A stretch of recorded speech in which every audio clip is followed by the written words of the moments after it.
what we have seen in our weather just in 2010. You know, it's not a in the future sort of kind of maybe theory on global warming. In the future, we're going to see the ice melt. In the future, we might see bigger hurricanes. It is happening right now. We know we're already getting sea level rise. We know that hurricanes are getting bigger. We know that everything frozen on planet Earth is melting. But put all that aside for a moment, and let's just look at where we live. In Maryland, in 2010, our weather here has been unrecognizable. Am I right? Yeah. I mean, the snow.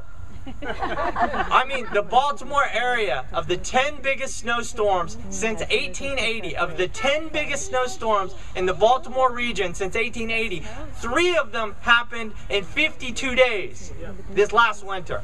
The 3, you know, take your pick. Snowmageddon, Snowpocalypse, on and on. 3 of them.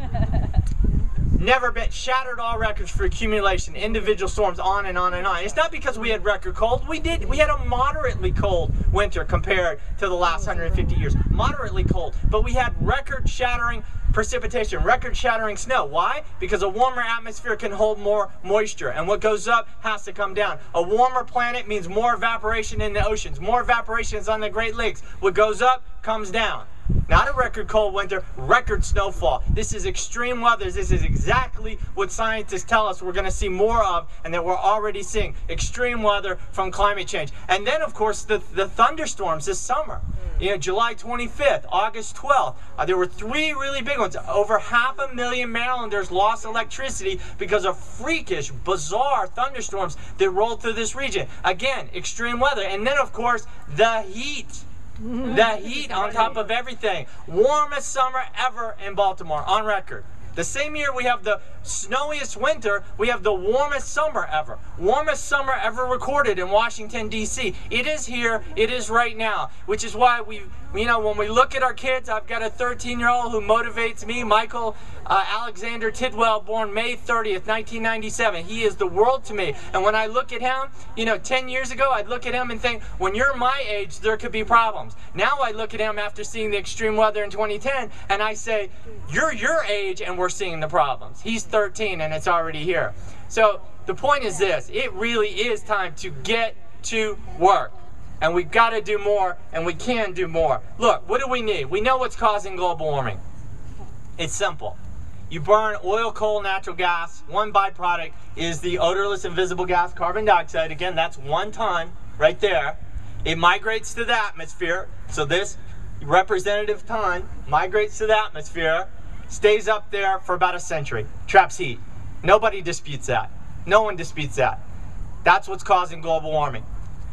It comes from burning oil, coal, and natural gas, the fossil fuels. Now, these energy sources, oil, coal, and natural gas, are all found where? Underground. We've got to dig it up. We've got to dig it up from the ground, the oil, the coal, the natural gas. This is, in other words, the energy from hell. It's the energy from underground. We have got to stop burning the energy from hell. Upon combustion, once we burn it, we create hellish conditions on Earth. We've got to stop the energy from hell. We've got to move to the energy from heaven. The energy from the sun, from the wind. You can hear that breeze. From our farmland. We move from the energy from hell to the energy from heaven. And how do we do that? 2 ways we do it. Number 1, we've got to build a movement, and we're doing that. It's on display here. It's on display all over the world. 7,000 events, 187 countries. All right? Chris Van Hollen, congressman from my district, Maryland 8th District, years ago, he told me, after passing some of the best environmental legislation in the history of Maryland when he was in the U.S. Senate, when I was just getting started as a climate organizer, I asked Chris Van Hollen, how do you do it? How do you make legislation happen? How do you make change happen? Chris Van Hollen told me 2 things. Number one, build the biggest possible coalition you can for your issue. Build the biggest possible coalition. Reach out to everybody. Reach out to the environmental groups, the politicians, reach out to the Boy Scouts, reach out to the housing associations, reach out to everybody, because climate change affects everyone. So build the biggest coalition you possibly can. Step number 1. Step number 2, never, ever, ever, ever, ever, ever, ever give up. And if you do those 2 things, you win. Build the biggest coalition you can and never, ever give up.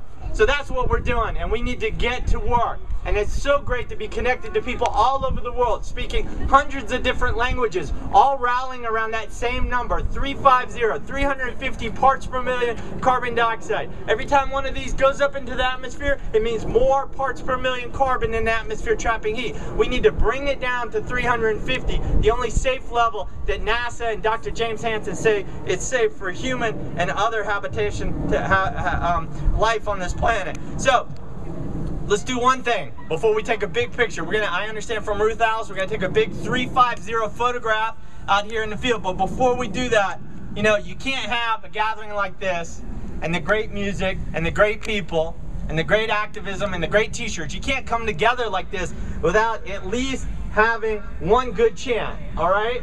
So we're gonna do a chant. We'll just do it a few times, and here's what it's gonna be. We'll yell, get to work, yes we can. Get to work, yes we can. Y'all ready? Yeah. All right. Get to work, yes we can. Get to work, yes we can. Get to work, yes we can.